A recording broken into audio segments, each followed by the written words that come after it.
KR Vijay Thangaraj ஐயா அவர்கள் அவரது அனுபவ ஜோதிட கருத்துக்களை நம்மளோடு பகிர்ந்து கொள்வார்.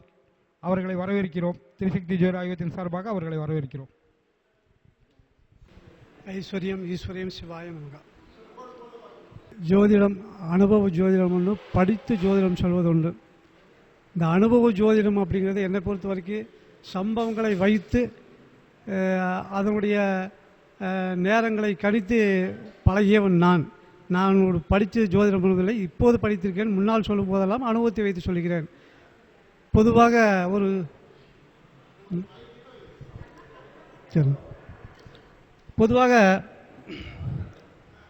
இந்த ஜோதிடத்தை பொறுத்த வரைக்கும் அனுபவ ஜோதிடம் என்பதை நான் காலபுருஷ தத்துவப்படி மேஷ லக்னம்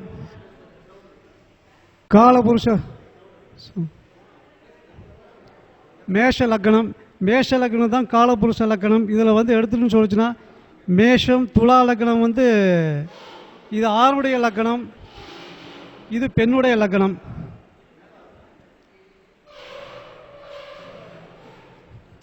இந்த 6 கட்டமும் சிவனுடைய அம்சம், இந்த 6 கட்டம் சக்தியோட அம்சம். இந்த சிவன் சக்தி இரண்டும் சேர்ந்ததுதான் ஜோதிடம். 27 நட்சத்திரங்கள் நவகிரகங்கள் அனைத்துமே இந்த 12 கட்டத்துக்குள் அடக்கும். இப்போ ஆணுடைய லக்கணம் என்னன்னு சொன்னால், ஆணும் பெண்ணும் திருமணம் ஆனால் ஒரு ஆண் பொறுப்பாக குடும்பம் நடத்தினால் ஒன்றும் பிரச்சனை இல்லை, பிடிச்சிட்டு கல்யாணத்தை முடிச்சுட்டு நீ வெளியூருக்கு போயிட்டே அந்த குடும்பம் நல்லா இருக்கு. அடுத்தது எடுத்துன்னு சொல்லிச்சுன்னா கல்யாணம் குடும்பம்னு வருது. இந்த குடும்பத்தை எடுத்துன்னு சொல்லிச்சுன்னா 4 கூடையான அம்மா. இந்த அம்மா ஆக்சுவலாக குடும்பம் பேச்சுலராக இருக்க வரைக்கும் அம்மாவை பொறுத்த வரைக்கும் அதிகாரம் பண்ணுறா. அப்போ இந்த இடத்துல உச்சத்துக்குண்டான அதிகாரத்தை பண்ணிட்டு இருக்கா அம்மா. கல்யாணம் முடிஞ்ச முன்னால அம்மா அதிகாரத்தை கொஞ்சம் விட்டு கொடுத்தா பிரச்சனை இல்லை. அம்மா அதிகாரத்தோடையே இருக்கும்போது மனைவி இங்கே பிரச்சனைக்கு உண்டாகிறாள். இந்த பிரச்சனைக்கு உண்டாகும் போது என்ன ஆகுதுன்னு சொன்னால், இந்த வீடு இந்த 4ஆம் இடத்துக்கு இது உச்சம். அப்போ உச்சத்துக்கு உண்டான தோரணை காட்டுறால் நான் தான் அனைத்தும் அப்படின்னு சொல்லி போட்டு அடுத்து இந்த பெண் இந்த இடத்துல பாதிக்கப்படுகிறாள். அப்படி பாதிக்கப்படும் போது என்ன பண்ணுறாள், உடனே இந்த பெண்ணுடைய 4ஆம் இடம் சனி ஈஸ்வரனே வச்சுக்கலாம். இந்த சனி ஈஸ்வரனை பொறுத்த வரைக்கும் கல்யாணமான புதுசில் எல்லாமே வாரி வழங்கிட்டே இருப்பாப்புல. இந்த இந்த துலா லக்னத்துக்கு 2ஆம் இடம் விருச்சிகம். இங்கே கேது உச்சமாகிறார். அப்போ இந்த குடும்ப பிரச்சனை எல்லாமே பக்கத்து வீட்டுக்கார அடுத்த வீட்டுக்கார எல்லாமே கவனிச்சுட்டு வராங்க.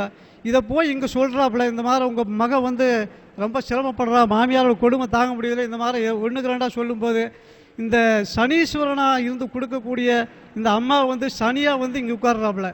இந்த இடத்துல எப்படி உட்கார்றாப்புல, உச்சத்தில் உட்கார்றாப்புல. அப்போ கேட்குறாப்புல, ஏமா என்னம்மா உங்கள் வீட்டில் ஏதாவது பிரச்சனையா, உங்கள் மாமியார் ரொம்ப தொந்தரவு பண்ணுறாப்புலையம்மா அப்படின்னு சொல்லி ஆமாம் நீ சரி உங்கள் வீட்டுக்காரர்கிட்ட சொல்ல வேண்டியதானு சொல்லி சொல்கிறா. நான் எவ்வளோ சொன்னாலும் அம்மா பேச்சத்தை கேட்குறாப்புல, என் பேச்சை கேட்க மாட்டேங்கிறாப்புல அப்படின்னு சொல்லும்போது, அப்போ அம்மா சொல்கிறா, உனக்கு இந்த இடம் சரியில்லை, நீ 12ஆம் இடத்துல போய் உட்காரு, அங்கே போய் உட்காந்து உங்கள் வீட்டுக்காரங்கிட்ட சொல்லு, அப்போ தான் உங்கள் வீட்டுக்காரர் சொன்னபடி கேட்பான்னு சொல்லும்போது, இங்கே போய் அம்மா இங்கே உட்காந்துட்டு மகள் இங்கே உட்காந்துட்டு வீட்டுக்காரங்கிட்ட சொல்கிறா.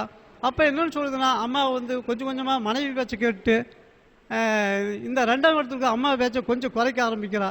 அப்போ பிரச்சனை அதிகமாகும் போது அம்மா ரொம்ப அதிகாரம் பண்ணும்போது நீயா நானாகும் போது அம்மாவை தூக்கி இங்கே போட்டுறாங்க. நீ இந்த இடம் நீச்சடம். எப்பயுமே ஒரு 1ஆம் இடத்துக்கு 7ஆம் இடம் அதுதான் நிவர்த்தி ஸ்தானம். இங்கே சரியாக போயிருந்தால் இந்த இடம் பிரச்சனை இல்லை. இங்கே கணவன் சரியாக போயிருந்தால் இந்த இடம் பிரச்சனை இல்லை. பிரச்சனை இல்லாமல் போயிட்டே இருக்கும். அப்போ குடும்பம்னு உள்ள வர வர வர வர பிரச்சனைகள் ஏதோ ஒரு ரூபத்தில் வருது அப்படிங்கிறது அதோட அர்த்தம். அப்போ என்ன சொல்லுச்சுன்னா, அம்மா இங்கே உட்காந்து ஒரு பிரச்சனை கிளப்பிவிட்டு பிரச்சனை மாறிட்டு இருக்குது. அடுத்தது 3ஆம் இடம். 3ஆம் இடத்தை எடுத்து சகோதர ஸ்தானம். இதுக்கு 3ஆம் இடம், இது ஒரு சகோதரஸ்தானம். இந்த சகோதரஸ்தானம் பொறுத்த வரைக்கும் அக்காவுக்கு இது ஒரு ஏமாளியான ஒரு சகோதரன் சொல்லலாம். சகோதரிக்கு எவ்வளோ வேணாலும் கொட்டி கொடுக்குறாப்புல. இங்கே மாமா வந்துடுறாப்புல. இந்த பூர்வீகத்தை வந்துடக்கூடாதுங்கிற வேண்டி இங்கே அத்தனையும் சகோதரன் மாமாவுக்கும் தங்கச்சிக்கும் கொட்டி கொடுத்துட்ருக்காப்புல. பட் அப்படி இருக்கிற காலத்தில் இப்போ ஏதாவது அக்கா அக்கா இந்த சொத்துக்கு வந்துடக்கூடாது, அம்மா சொத்துக்கு அப்படின்னு நினச்சி தம்பி பண்ணிட்டு இருக்காப்புல. இங்கே சொத்துக்கு வரையில் ஆட்டோமேட்டிக்காக தம்பி இந்த இடத்துக்கு பகையாகிறான். காலபுருஷ தத்துவப்படி 7இல் சூரியன் நீச்சம், 7ஆம் இடத்துல குரு பகையாகிறாப்புல. பகையும் போது இந்த இடத்துல தம்பி பகையாக உட்கார்ந்துருக்கா. தனி அப்போ என்ன சொல்றதுன்னா, இங்கே சகோதர ஸ்தானம், இங்கே வந்து முழு பொறுப்பையும் மேஷ லக்னத்துக்கு வந்து அவங்க அப்பா வந்து முழு பொறுப்பையும் அண்ணனுக்கு தான் கொடுக்குறாப்புல. அப்போ தம்பி இங்கே வந்து பகையை வளர்த்துட்டே இருக்காப்புல. அப்போ இந்த தம்பி பகையாகிறாள், அப்போ இந்த தம்பி ஆகும்போது இவங்க 2 பேரும் பகையாகிறாங்க. அப்போ இந்த லக்னத்துக்கு இது பகை.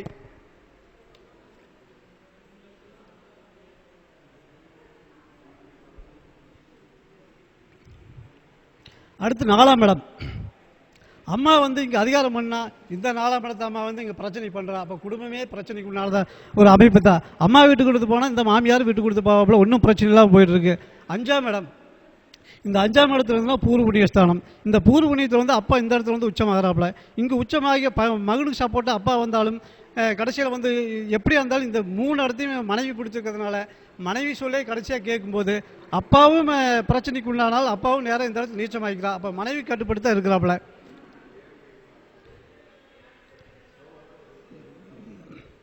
மனைவிக்கு கட்டுப்படும் போது வந்து இப்போ 2 பேர்த்தோடமே வீக் ஆகி இந்த இடத்துல வந்து அம்மா நீச்சமாகறாள், இந்த இடத்துல வந்து அப்பா நீச்சமாகறாப்புல. அடுத்தது வந்து எடுத்துன்னு சொல்லிச்சுன்னா இந்த 5 குடையவன் வந்து இங்கே போய் அப்பா இங்கே பிரச்சனை பண்ணும்போது ஆட்டோமேட்டிக்காக இவங்க சொந்த பந்தங்கள் எல்லாம் வந்து இங்கே உட்காந்துக்கிறாங்க. சனியாக வந்து இங்கே உட்காந்துக்கும் போது இந்த குடும்பமே பிரச்சனைக்குண்டான குடும்பம். அடுத்தது வந்து உங்களுக்கு வந்து எடுத்துன்னு சொல்லிச்சுன்னா இது 12ஆம் இடம் 6ஆம் இடம். இந்த லக்னத்துக்கு இது 6, இந்த லக்னத்துக்கு இது 6. அதாவது ஒன்றுக்கு ஒன்று விட்டு கொடுக்குறது. கணவன் கடன்காரன் ஆனால் மனைவி மூலியமாக இங்கே உச்சமாகறாப்புல, அத்தனையும் கட்டுவாப்புல. மனைவி மூலியமாக இங்கே கடன் ஆனால் கணவன் ஆட்டோமேட்டிக்காக இந்த புதன் கொடுக்க ஆரம்பிச்சிருவாப்புல. இதுதான் வந்து இந்த காலபுருஷத்தினுடைய ஒரு குடும்பத்தினுடைய ஒரு அமைப்பு அப்படிங்கிறது.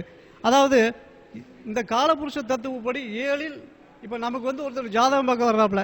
பார்க்கும்போது அவங்களுடைய பல்ஸ் என்ன, முதல்ல வந்து அவங்கள நம்ம வசப்படுத்தணும். அப்போ என்ன பண்ணணும்னு சொல்லிச்சுன்னா இந்த ஜாதகத்தில் வந்து எந்தெந்த கிரகம் மோசமாக இருக்குது, மோசமான பகை நீச்சம் இந்த மாதிரி வந்து எந்தெந்த கிரகம் மோசமாக இருக்குது அந்த இதை வந்து எடுத்துல. உதாரணத்துக்கு வந்து இன்னும் எங்கிட்டே ஒரு ஜாதகம் வந்தாப்புல, ஒரு 7ஆம் இடத்தில் சூரியன் வந்தாப்புல. காலபுருஷ லக்னப்படி 7 கூடியவன் 7 சூரியன் இருந்தால் நீச்சம். அப்போ எந்த லக்னத்துக்கு 7 சூரியன் இருந்தாலும் அந்த ஒரு காரகத்துக்கு எடுப்பா. அதான் அப்பா அம்மாவுக்கு வந்து ஏதோ ஒரு இடைஞ்சல் கொடுக்குற ஒரு கல்யாணத்தில் இடைஞ்சல் கொடுப்பா அப்படிங்கிறது வந்து ஒரு பொதுப்படையான ஒரு கான்செப்ட். அப்போ நான் பார்த்த ஜாதகத்தில் வந்து 7இல் சூரியன் வந்தாப்புல. நான் கேட்டேன், எப்போ இந்த பொண்ணு வந்து ஒரு ஜாதகம் பார்க்க வந்தா பொண்ணு வந்து அப்பா அம்மாவை சங்கடப்படுத்தி தான் இந்த கல்யாணம் நடக்கக்கூடிய சூழல் இருக்குது அப்படின்னு. அப்போ சொன்னாப்புல, பட் ஆமாம் இந்த பொண்ணு வந்து வேற ஒருத்தர் கூப்பிட்டு போய் கல்யாணம் முடிச்சிருச்சு 1 மாதம். அப்போ நான் ஒரே ஒரு வார்த்தை சொன்னேன், அவங்க ஃபேமிலி முழுக்க என்கிட்ட சொல்லிட்டாங்க, இந்த மாதிரி இப்படி நடந்துச்சு, இந்த பொண்ணு இப்படி எங்களுக்கு அவமானப்படுத்திட்டா அப்படின்னு சொல்லி. இப்போ 2வதாக ஒரு மாப்பிள்ளை பார்க்குறோம், இது நடக்குமா அப்படின்னு கேட்கறத வந்து ஒரு 2 மாதம் கழிச்சு பண்ணுங்க, கண்டிப்பாக நடக்கணும். 2 மாதம் கழிச்சு கண்டிப்பாக நடந்துச்சு. அந்த மாதிரி காலபுருஷ தத்துவப்படி எந்தெந்த கிரகங்கள் இப்போ வந்து 10ஆம் இடத்துல குருன்னா ஏன் வந்து தொழிலில் பாதிப்படையணும்? காலபுருஷ தத்துவப்படி 10இல் குரு நீச்சம். அப்போ 10இல் எங்க குரு இருந்தாலும் அதுக்குள்ள சிம்டம்ஸ் காட்டியே தீர்வா. யோகம்ங்கிறது வேற, அது ஏதோ ஒரு வகையில் கொடுப்பா, அது வேற விஷயம். ஆனால் சிம்டம்ஸ் அப்படிங்கிறது வந்து ஏதோ ஒரு வகையில் காட்டுப்பா. இப்போ 4ஆம் இடத்துல செவ்வாய் நீச்சம். நீ செவ்வாய் எந்த இடத்துல போய் நின்னாலும் உங்களுக்கு வந்து 4ஆம் இடத்துல நின்னால் அது வீடு கட்டுறது, இடம் வாங்குறது ஒரு பிரச்சனை ஏதோ ஒரு ரூபத்தில் வந்து தான் போகும் அப்படிங்கிறது தான் இதனோட ஒரு கான்செப்ட்னு வச்சுக்கோங்க. அப்படி ஒரு கிரகமும் எடுத்துன்னு சொல்லிச்சுன்னா எங்கே நீச்சம் பகை. இந்த காலபுருஷம் இதை வச்சே ஓரளவுக்கு வந்து ஜாதகத்தை கற்றுட்டோம். நான் ஒரு சம்பவம், அதாவது வந்து இப்போ ஆக்சுவலாக என்கிட்ட ஜாதகம் பார்க்க வந்தாவே திசை புத்தி அந்தரம் இது 3 எழுதும் போது இப்போ கேட்பேன், இந்த திசையில் இந்த புத்தியில் வந்து நீ வீடு கட்டியிருக்கணுமே அப்படின்னா ஆமாம் கட்டினேன். அப்போ நான் உடனே நோட் பண்ணுவேன், எப்போ கட்டினேன், எந்த மாதத்துல எத்தனாம் தேதி. இதை பண்ணும்போது திசை புத்தி அந்தரம் கண்டிப்பாக இதுக்குள்ளதான் ஒன்று நடக்கும். நல்லது நடந்தாலும் சரி, கெட்டது நடந்தாலும் சரி, அப்படியே நோட் பண்ணுவேன். அடுத்து வந்து ஒரு ஆக்சிடென்ட் ஆச்சு, முதல்ல அதைத்தான் நோட் பண்ணுவேன். திசை புத்தி அந்தரம், என்ன திசை என்ன புத்தி எந்த அந்தரம், கண்டிப்பாக அதுக்குள்ளதான் நடக்கும். அப்போ இதுதான் இந்த கிரக அமைப்பெல்லாம் எங்கெங்க இருக்குது, இதனால் எப்படி நடக்குது. ஒரு கல்யாணம் வைக்கிறியா, கண்டிப்பாக அது வந்ததுமே கேட்பேன், உங்களுக்கு கல்யாணம் ஆயிடுச்சா இல்லையா, ஆகக்கூடிய பொசிஷன் இருந்துச்சு, இதில் ஆயிருக்கணும், ஆகிருச்சு. ஏன்னா கண்டிப்பாக டேட் கேட்பேன், எந்த டேட்டில் கல்யாணம் வச்சுங்க. அந்த டேட் எடுத்து பார்க்கும்போது என்ன திசை என்ன புத்தி எந்த அந்தம் அப்படிங்கும்போது டோட்டலாக பார்க்கல வந்து நான் வச்சிருக்க ஜாதகத்தை வச்சு பார்க்கல, நான் எதை சொல்கிறேன்னா அது நடக்கும். அந்த அளவுக்கு வந்து நம்மளே ஒரு வந்து ஜோதிடர் ஆகிக்கலாம், நம்ம ஜாதகத்தை வச்சே ஒரு ஜோதிடர் ஆகலாம். இப்போ ஜோதிடர்கள் அப்படின்னு சொன்னால் நம்ம அனைவருமே வந்து அடுத்தவங்க நல்லா இருக்கும்னு தான் சொல்கிறாங்க. நாம நல்லா இருக்கணும் இல்லையா, அது வேற விஷயம். பட் எல்லாருமே நல்லா இருக்கணும் தான் சொல்லியிருக்கேன். அப்போ நம்மளை பற்றி நம்மகிட்ட என்ன விஷயம் இருக்குது, ஒருத்தர் சொன்னால் அது நடக்குது இது நடக்குது, நாம சொன்னால் நடக்குது இல்லையா, நமக்கு அந்த இது வரலையும் போது எல்லாருக்குமே எல்லாத்திட்டையுமே அந்த சக்தி ஆண்டவன் கொடுத்துருக்கான். இந்த பிரபஞ்சம் நிறையாவே கொடுத்துருக்கு, நிறைய சக்திகளை பிரபஞ்சம் கொடுத்துருக்குது. அப்படிங்கும்போது வந்து நம்ம எடுத்துக்கிறோமா இல்லையா அப்படிங்கிறதா அது நம்மளை பொறுத்தது. அப்போ என்னன்னு சொல்லிச்சுன்னா, ஆக்சுவலாக வந்து ஒரு ராமாயணத்தில் ராமனுடைய சக்தி ராமனுக்கே தெரியாது, அனுமனுடைய சக்தி அனுமனுக்கே தெரியாது. அதாவது சீதையை கடத்திட்டு கொண்டு போகும்போது சீதையை மீட்கிறதுக்காக போவாங்க.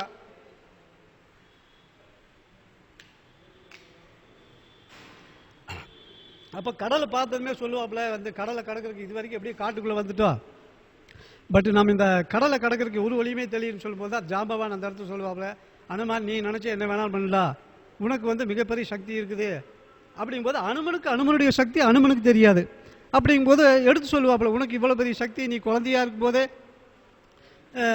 பறக்கும் சக்தி படைச்ச மாதிரி நீ பறந்துருக்க, நிறைய காரியங்கள் செஞ்சுருக்க. அப்படிங்கும்போது அப்படியா, அப்படி ஒரு சக்தி எனக்கு இருக்கா, அப்படி ஒரு சக்தி எனக்கு இருக்கா அப்படின்னு சொல்லி அதுக்கு பின்னால் தான் அனுமானுடைய விஷயத்தை அனுமனுக்கு தெரியும். அதே மாதிரி ராமா அதை வந்து கடலை கடக்கிறதுக்கு வந்து நீ எதை நினைச்சாலும் சரி அது அப்படியே நடக்கு, நீ ஒரு களை தூக்கி போட்டால் கூட அது மிதக்கு, அந்த சக்தி உங்ககிட்ட இருக்குது அப்படின்னு சொல்லும்போது அப்போ தான் ராமனுக்கே தெரியும் நமக்கு பின்னால் ஒரு சக்தி இருக்குது அப்படின்னு. ஆக்சுவலாக எல்லாருக்கிட்டையும் ஒரு சக்தி இருக்குது. நம்மளே எடுத்துட்டா நமக்குள்ளேயும் நிறைய சக்திகள் இந்த பிரபஞ்சம் கொடுத்து வச்சிருக்குது, அது நமக்கு தெரியதில்லை. ஒரு கட்டத்தில் நான் வந்து ஆக்சுவலாக நான் ஒரு விவசாயத்து குடும்பத்தை சேர்ந்தவன். ஒரு மழை இல்லாமல் திருப்பூர் வந்தேன். வரும்போது தொழில் வேலைக்கு தான் வந்திருந்தேன். வேலை வந்துட்டு ஒரு சின்னஸாக ஒரு தொழில் ஆரம்பித்தேன். அப்போ என்னுடைய ஃப்ரெண்டு வந்தாப்புல, ஒரு டிஎஸ்பி ட்ரான்ஸ்ஃபர் வாங்கணும் உன்னால் முடியும் அப்படின்னாப்புல. எப்போ நானே பஞ்சமலைக்கு வந்த மாதிரி வந்திருக்கிறேன், பட் இங்கே வந்து டிஎஸ்பிக்கு ட்ரான்ஸ்ஃபர்னா எப்படி முடியும் அப்படின்னு சொல்லும்போது தான், நீ உனக்கு வந்து ஜெயலலிதா இருக்கிற ஜோதிடர் தெரியுமா இல்லையான்னு தெரியும், நீ சொன்னால் கேட்பாப்லையா, சொல் கேட்பாப்புல. அப்போ வந்து நீ அவங்ககிட்ட சொல்லி அந்த ஜோதிடர் வந்து எல்லாத்துக்கும் ட்ரான்ஸ்ஃபர் வாங்கி கொடுத்துருக்காப்புல, நீ நினச்சினா வாங்கி கொடுக்க முடியும். அப்போ தான் எனக்கு வந்து இந்த ஃப்ரெண்ட்ஸ் மூலியமாக இவ்வளோ ஒரு திறமை இருக்குது, சக்தி இருக்குது அப்படின்னு அப்போ தான் எனக்கே தெரிஞ்சு. போனால் சென்னைக்கு போனால் பார்த்தா, அவரை பார்த்தா ஆட்டோமேட்டிக்காக ட்ரான்ஸ்ஃபர் வாங்கி கொடுத்தேன். அப்போ எதுக்குமே ஆகாதுன்னு நினச்சிட்டு இருந்தேன்னா, என்னை வந்து ஒரு உனக்குள்ளே உன்னை பதிஞ்சிருக்குன்னு சொல்லி படித்தது என்னுடைய நண்பர். அந்த மாதிரி எல்லாத்துக்கிட்டையும் எல்லா விதத்துலேயும் ஒரு சக்தி இருக்குது. அதனால் ஒவ்வொருத்தரும், அதாவது வந்து பிரபஞ்சம் நமக்கு நிறைய சக்தி கொடுத்துருக்குது. எப்படின்னு சொல்லிச்சுன்னா, இப்போ வந்து ஆக்சுவலாக நான் அனுபவ ஜோதி இருந்தால் ஒரு டைம் வந்தாப்புல இந்த மாதிரி ஒரு ஜாதகம் பார்த்துட்டு பலன் சொன்னேன். ரெண்டாவது ஒரு பொண்ணோட ஜாதகம் கொடுத்தா பலன் சொன்னேன். மூணாவது கொடுத்தது அதே மாதிரி ஒரு ஜாதகத்தை கொடுத்தாங்க. அது வந்து கடைசியில் பார்த்தா ட்வின்ஸ் ஜாதகம். ட்வின்ஸை பற்றி எனக்கு எதுவுமே தெரியாது. திடீர்னு பார்த்தா எனக்கு உடம்பே சிலுத்துருச்சு, என்னடா பதில் சொல்கிறது அப்படின்னு ஒன்றுமே முடியல. அப்படிங்கும்போது ஏதோ நினச்சேன், கடைசியில் பார்த்துட்டு நானாக ஏதோ ஒன்று சொல்லிட்டு, அதாவது வந்து அந்த பாகை, அதாவது வந்து மூணாவது பாகை வந்து சூரியனுடைய அந்தரத்தில் வந்து மூணாவது பாகை, நாலாவது பாகை. மூணாவது பாகை வந்து தம்பிக்கு, அண்ணனுக்கு, நாலாவது பாகை அண்ணனுக்கு. இந்த ரெண்டு தான் எனக்கு வந்து வித்தியாசம் இருந்துச்சு. அதை வச்சே சொன்னேன், இது சனியுடைய ஒரு நிற்கிறதுனால, ஏப்பா இந்த பையன் வந்து ஒருத்தர் வந்து டொனேஷனுக்கே வந்தாலும் நீங்கள் பாட்டுக்கு கொடுத்தீங்க, ஏப்பா உங்கள் பாட்டுக்கு பணத்தை கொடுக்குறியா, அவன் தண்ணி போட்டு போகிறானா, உண்மையிலேயே டொனேஷன் வந்தானா அப்படின்னு வந்து கேட்கக்கூடிய பையன் இந்த பெரிய பையன். ரெண்டாவது சின்ன பையன் வந்து இல்லைப்பா கொடுத்துரு, அவன் கோயிலுக்கு தானே வாங்குறா. இந்த மாதிரி யதார்த்தமாக வாழக்கூடியவன் சின்ன பையன். இப்போ ரெண்டு பேர்த்துக்குடைய இது தெரிஞ்சது. பட் என்னை பொறுத்த வரைக்கும் வந்து இது சரியாக தப்பானே தெரியாது, ஆனால் கரெக்டாக இருந்துச்சு. அப்போ பிரபஞ்சம் ஏதோ நமக்கு கொடுக்குது, எல்லாம் ஏதோ ஒரு வகையில் வந்து நமக்கு வந்து கொடுத்து வச்சிருக்குது அப்படிங்கிறது இதனோட அர்த்தம். அப்போ என்னன்னு சொல்லிட்டு அதுக்கு பின்னால் யோசனை பண்ணேன், சரி மூணாம் படத்தை தம்பிக்கிறது சொல்லிக்கலாம் அப்படின்னு சொல்லிட்டு மூணாம் பாவத்தை தம்பிக்கிறது சொன்னேன். அதுவும் கரெக்டாக தான் வந்துச்சு. அப்போ பிரபஞ்சம், அதாவது ஜோதிடர்கள் யாராக இருந்தாலும் சரி, அவருக்குள் ஏதோ போன ஜென்மத்தில் அந்த கற்றுட்டு இருந்தால் மட்டும்தான் இந்த ஜென்மத்தில் ஜோதிடராக வர முடியும். அது பிரபஞ்சம் நமக்கு கொடுக்க தயாராக இருக்குது. அதை நாம் பயன்படுத்தினாலே கண்டிப்பாக ஜெயிக்கிற வாய்ப்பு நிறையா இருக்குது. இப்போ ஆக்சுவலாக அடுத்து எடுத்துக்கிட்டா ராகு கேது. இந்த கேது போய் கெடுப்பாரில்லை, ராகு போய் கொடுப்பாரில்லைன்னு சொல்லுவாங்க. கேதை பொறுத்த வரைக்கும் இப்போ வந்து ஒரு பொண்ணு கட்டியிருக்காப்புல, பொண்ணு மாமனார் வீடு ரொம்ப வசதி. அப்போ பையன் ஒரு வீடு கட்டுறாப்புல, எப்படி இருந்தாலும் மாமனார்கிட்ட ஒரு அமௌண்ட் வாங்கிக்கலாம் அப்படின்னு சொல்லிட்டு வீடு கட்டுறாப்புல ஒரு பாதியில் நிற்கிது. அப்போ வந்து வீட்டுக்கார்கிட்ட எங்கள் அப்பாக்கிட்ட போய் ஒரு 5 லட்ச ரூபா கடன் வாங்கிட்டு வா அப்படின்னு சொல்கிறாப்புல. அப்போ அவன் வீட்டுக்காரர் சொல்கிறாப்புல, அது கேது புத்தி நடக்குது. 1 ரூபா கடன் வாங்கிட்டு வா, அந்த வீட்டை கட்டினா கட்டினா போ, எனக்கு அதுக்கு சம்மந்தம் இல்லை அப்படின்னு சொல்லி ஒரு பைசா கூட வாங்க மாட்டேங்கிறாப்புல. ஆனால் அதே கேது வந்து இவன் பக்கத்தில் எல்லாத்துக்கிட்டையும் கடன் கேட்டுகிட்டே இருக்கா வீட்டுக்காரி முன்னால். அப்போ வீட்டுக்காரி வாப்பா, எப்போ எல்லாத்தையும் கடன் கேட்குறா, நம்மக்கிட்ட கேட்க மாட்டேங்கிறாப்புலையே அப்படின்னு நினச்சிட்டு இருந்து, சரி நம்ம போய் வாங்கிட்டு வந்து கொடுப்போம். கேது கேட்காமலே கொடுக்கக்கூடியவன், அதுதான் கேது. கேதை பொறுத்த வரைக்கும் கேட்காமலே கொடுப்பா, மனசில் நினச்சா போதும், அது அந்த காய் நத்திருந்தாலும் கொடுப்பேன். ஆனால் ராகு பொறுத்த வரைக்கும் இப்போ ராகு புத்தி நடக்குது. ராகுன்னா சொந்த பந்தத்தை பூரா கடன் வாங்குற, ஒருத்தருக்கு தெரியாமல் கடன் வாங்கி வீட்டை ஒரு 50 லட்சம் ரூபாய்க்கு கட்டுறாப்புல. ஸோ யாருக்குமே தெரியாது. அதாவது மறைவாக இருக்கிறதுக்கு ராகு ஒன்றும் பிரச்சனை கிடையாது. ஒரு ஃபங்க்ஷனுக்கு அழைக்கிறாப்புல, எல்லா கடைக்காரும் வந்து உட்காந்துருக்காப்புல, ஒருத்தருக்கிட்டையும் கடன் வாங்கினது ஒருத்தருக்கு தெரியாது. அந்த ராகு என்ன பண்ணுறா, ஒரு ஆள் வந்து ஆமாம் நான் கூட 5,00,000 ரூபா கடன் கொடுத்தேன் அப்படி சொல்லும்போது இன்னொருத்தர் சொல்கிறேன் நானும் தான் 5,00,000 நானும் தான் 5,00,000 இப்படி எல்லாருமே சொல்லும்போது அதே இடத்துல மலை மேலே தூக்கி பரவாயில்ல மருமகன் வந்து இவ்வளவு பணத்தை சம்பாரிச்சு கட்டிக்கான்னு நினச்சிட்டு இருந்தது ஒரே நொடியில் முடிச்சு போடுறது அப்படிங்கிறத கேது ராகு. அதனால் ராகு கேது அப்படிங்கிறது வந்து கண்டிப்பாக, அதாவது கேதை பொறுத்த வரைக்கும் நம்ம மனசுக்குள்ளே வைராகியத்தோடு இருந்தால் ஜெயிக்கிற வாய்ப்பு நிறையா இருக்குது. ராகு பொறுத்த வரைக்கும் கரெக்டாக காயின் எழுதினா மட்டும் ஜெயிக்க முடியும், இல்லைன்னா அதுக்குண்டான அமைப்பு கம்மி. அதாவது உதாரணமாக, அதாவது என்னுடைய இதுதான் முதல் மைக்கு பேசுகிறதுனால என்னால் வந்து ஓரளவுக்கு ஏதோ பேசியிருக்கிறேன், அவ்வளோதான். மற்றபடி வந்து என்னுடைய முதல் மேடை இது, அதனால் வந்து ஏதோ என்னால் முடிஞ்சது பேசியிருக்கேன், அவ்வளோ.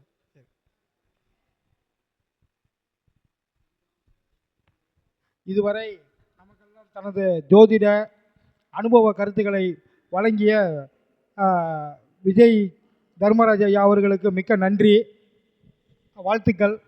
அவருடைய முதல் மேடையினாரு. இந்த மேடை இனிமேல் ஒவ்வொரு வருஷமும் தொடர்ந்து பல மேடைகளை ஐயா சந்திக்கணும். ஐயா அவர்களுக்கு திருசக்தி ஜோதிட ஆய்வகத்தின் சார்பாக சிறப்பு செய்யப்படுகிறது. நம்ம ரிட்டையர்டு தாசில்தார் வடிவேல் ஐயா, ரவி ஜெயக்குமார் ஐயா வந்து கொஞ்சம் ஐயாவுக்கு சிறப்பு செய்யுங்க.